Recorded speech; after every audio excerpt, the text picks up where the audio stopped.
Next up, guys, you know that I've been talking about the fact that we will see heavy stimulus in the coming financial crisis. Well, the financial crisis came just as expected, and now we are seeing heavy stimulus also just like expected. And remember that I've also been telling you that soon we will see the Fed and other central banks start buying stocks by printing money and just going out and buying stocks from the open market. And now Janet Yellen says the Fed doesn't need to buy equities now, but Congress should reconsider allowing it. So basically, we are now seeing them starting to talk about this on a very high level to start buying stocks. Now, if there is anything that we should learn from Zimbabwe, the Weimar Republic, and Venezuela, is that printing money and buying stuff is not going to help. Printing money out of thin air is never the solution. So why are they talking about doing these things? Well, they are desperate.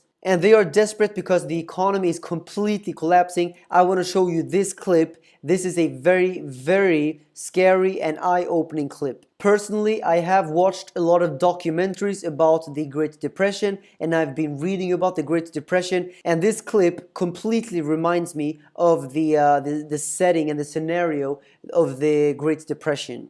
Let's take a look at it right now. If there is one image that can clearly show us how this health crisis has become an economic crisis in this country, it is this right here. The Pittsburgh Gazette captured video of hundreds of cards lining up for the Greater Pittsburgh Food Bank before it opened yesterday. Some waited 5 hours as volunteers distributed emergency supplies to 1,500 families, and then they ran out. A new reality for those in need. Rick Paulson is the volunteer coordinator for the Joined Hands Food Pantry.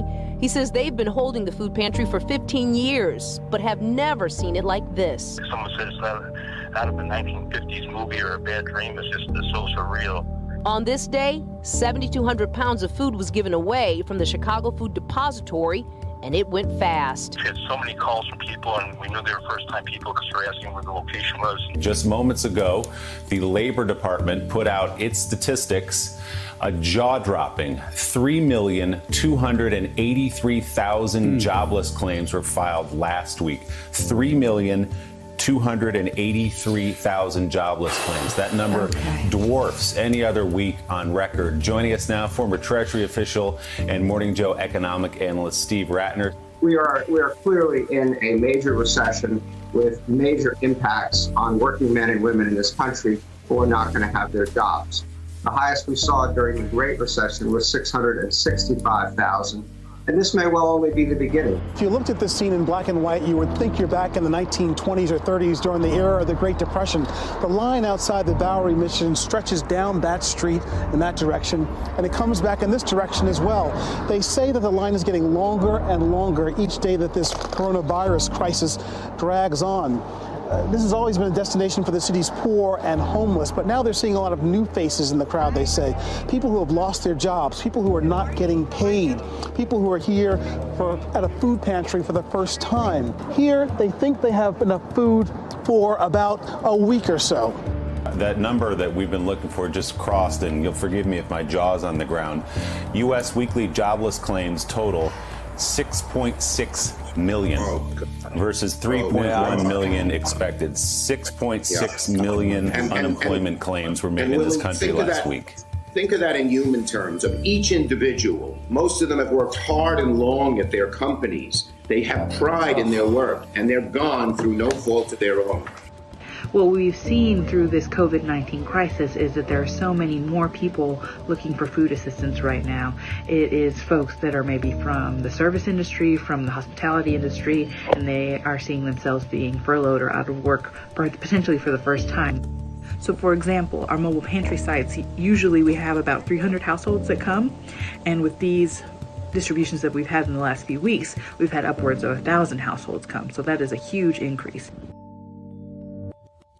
And this is not only in the USA, we're seeing this globally. Currently, I am in Thailand and I see that everything is shut down. People seem desperate. People are asking for more job. They want more pay because they cannot feed their families. I am seeing this with my own eyes, and I know that it's not only here. This is happening globally as we speak. And this is really sad. Everyone who was living paycheck to paycheck before the crisis, now that they lost their paycheck, now they have nothing to live off of.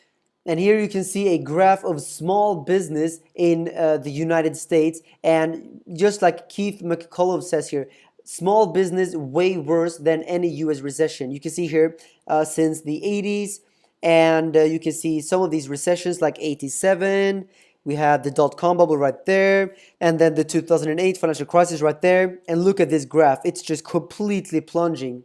And yeah, small businesses are one of the big losers here because of political decisions globally where governments are shutting down businesses through rules and regulation. But that is not the whole story. It's also because of over-leveraged corporations, cheap credit for a long period of time. The debt levels have been completely suffocating for people, and now we are seeing this all being unveiled. And there's a great quote by Warren Buffett. He says, "When the tide goes away, you finally see everyone who was swimming naked." And I think it's a great analogy of what is happening right now. When the support wheels come off, then it's obvious that the economy cannot sustain itself at all.